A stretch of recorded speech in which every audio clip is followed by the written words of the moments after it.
বাড়িতে চলো। হোয়াট? তুমি কি ভেবেছো আমার বাবা আমাকে বলেছে তোমাকে সাথে করে নিয়ে যেতে, তার মানে আমি তোমাকে সাথে করে নিয়ে যাব? উইয়ার্ড। কি রে চাঁদনি, তুই না বলেছিলি তোর বাসায় খুব ব্রিলিয়েন্ট স্টুডেন্ট আসবে, তুই নাকি তার সাথে প্রেম করবি? এই তোর হবু বয়ফ্রেন্ড?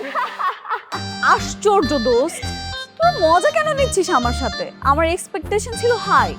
আমি কি করে বলবো বল, বাবা এরকম একটা খ্যাত গাইয়া ছেলে ধরে নিয়ে আসবে? আরে দেখি। সমস্যা কোথায়? প্রেম কর, ভালোই তো মানাবে। তোরে না আমি মারবো ধরে। ওর সাথে প্রেম করবো আমি? আমার ক্লাস দেখতেছিস না? আমাকে দেখে বসতেছিস না? ওকে দেখলে তো আমার ঘৃণা লাগতেছে, একটু জীবনেও না। আমি তো ওকে আমার বাসায় নিয়ে যাব না। এই শোনো, তুমি কিন্তু আমার সাথে আমার বাসায় যাচ্ছ না। আমি যদি তুঙ্গ বাড়িতে না যাই, এই জায়গায় তো আমার পরিচিত কেউ নাই, আমি কই থাকবো? কেন? যেখান থেকে এসেছো সেখানেই থাকবে। গ্রামের ছেলে গ্রামে থাকবে, সেটাই ভালো হবে। Cause you know everyone not suits everywhere.